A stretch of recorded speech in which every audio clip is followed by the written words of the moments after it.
Bien-aimé, bonjour, j'espère que tu as bien dormi et que tu as la pêche ce matin. Bienvenue comme ça au parchemin journalier qui renouvelle la vie. Nous allons prier. Roi de gloire, ancien des jours, nous te disons merci. Merci pour la vie, merci pour le don de ta vie, merci pour la grâce, merci pour tes miséricordes qui sont renouvelées chaque matin dans nos vies. Nous te bénissons pour les saints et projets dans nos vies. Nous te célébrons parce que tu ne cesses de veiller sur nous, que tu nous accordes la victoire sur tous les traits enflammés de l'ennemi. Nous te bénissons, roi de gloire, parce que tu es Dieu. Tu règnes, Seigneur, dans nos vies et ton règne n'a point de fin. Merci pour l'entrée de ta parole seule qui a la capacité de la compréhension à ceux-là qui sont simples. Nous soumettons ces paroles, nous pouvons que nous transformions, que nous équipes, avec nous sommes prêts pour l'œuvre du ministère et que ta gloire soit manifeste dans nos vies. Béni sois-tu, Père, parce que tu règnes au nom de Jésus-Christ de Nazareth. Amen. Donc, rapidement, lire Malachie chapitre 2, Malachie chapitre 2, verset 10. Malachie chapitre 2, verset 10, version le second, là, il est écrit, n'avons-nous pas tous un seul Père? N'est-ce pas un seul Dieu qui nous a créés? Pourquoi donc sommes-nous infidèles l'un envers l'autre en profanant l'alliance de nos pères? Ce matin, je pense que j'ai intitulé infidèles l'un envers l'autre. Quand tu regardes l'église aujourd'hui, tu réalises simplement que nous avons réussi de manière délibérée à faire de l'église un champ de bataille. L'église est devenue un champ de bataille où les bien-aimés n'arrivent plus à être fidèles les uns les autres ou les uns envers les autres. Comme si nous avons un père différent. Nous voyons la guerre, les haines, les envies, les médisances, les calomnies qui se développent jour après jour. Même seulement dans une seule communauté, je dis dans une seule communauté, regarde la qualité des batailles, la qualité des haines, la qualité d'envie et de jalousie qui s'y développe. Et tu regardes maintenant ce qui peut se passer dans tout le corps de Christ dans une seule ville. Ce qui peut se passer. Pourquoi es-tu devenu infidèle envers l'autre? Donc Dieu attend que nous puissions être fidèles les uns envers les autres. Et quand il parle de fidélité, il parle de la même dimension de fidélité que nous avons en ce qui concerne Dieu, en ce qui concerne notre Père. Souvent dans une communauté, vous avez le même père spirituel, mais vous êtes prêts à vous tuer, vous êtes prêts à vous détruire, vous devenez infidèles les uns envers les autres, vous développez des haines, des stratégies de méchanceté. Et après, tu te poses bien la question de savoir, êtes-vous vraiment les fils d'un même père?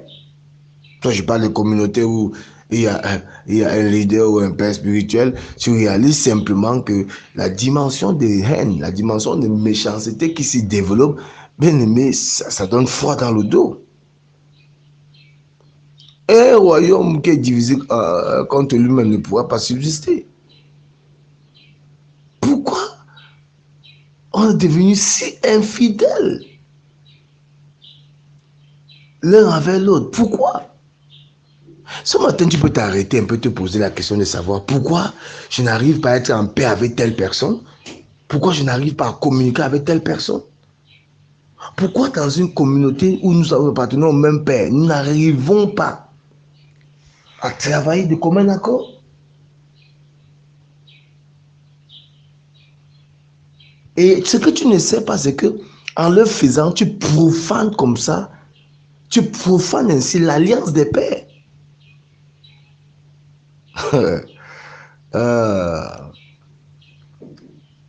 J'espère sauver quelqu'un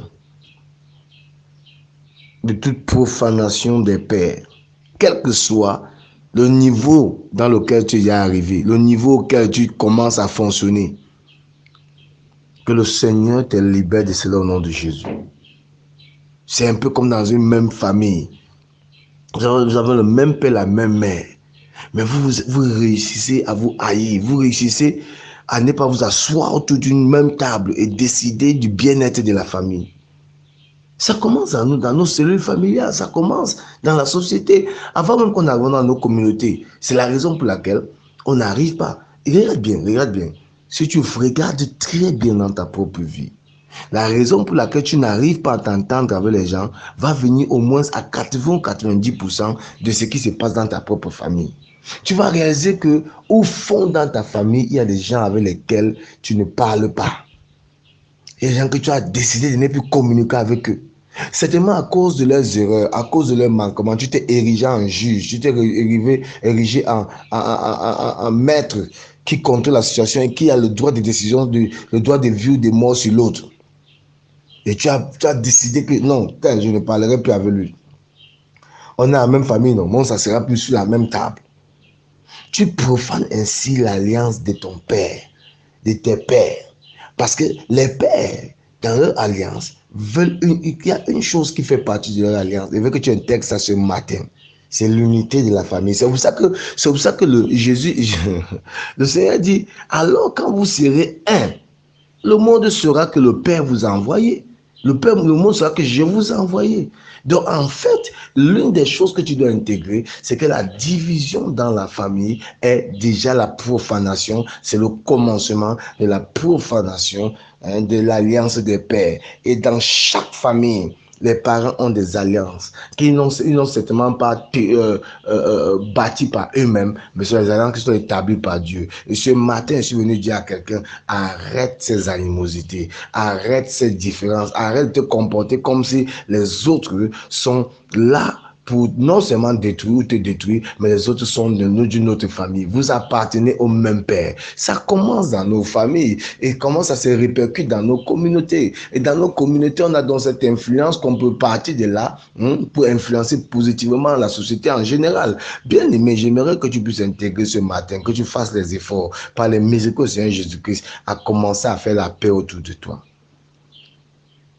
Aussi longtemps que cette paix dépend de toi, sois sincère et recherche la paix autour de toi. C'est même d'abord inconcevable que vous appartenez au même père spirituel, à la même communauté, mais vous allez vous déchirer. Combien de fois dans le corps de Christ, dans le corps de Christ, ça va être la guerre, ça va être un relâchement de méchanceté, d'animosité.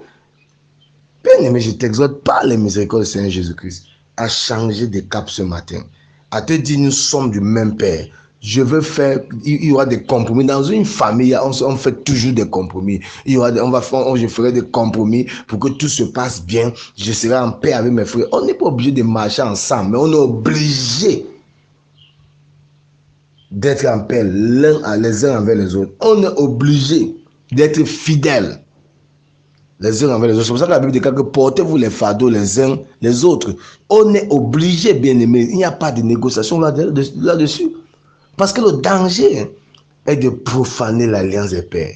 Et ce matin, je prie que tu sortes complètement de toute profanation de l'alliance des pères au nom de Jésus.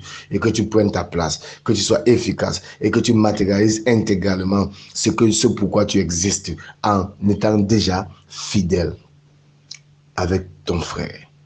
Cela établira la gloire de Dieu dans tout ce que tu as appelé à faire. Bien-aimé, passe une excellente journée. Je t'aime, le Seigneur t'aime encore plus. Merci d'exister. Ciao, ciao. Bisous.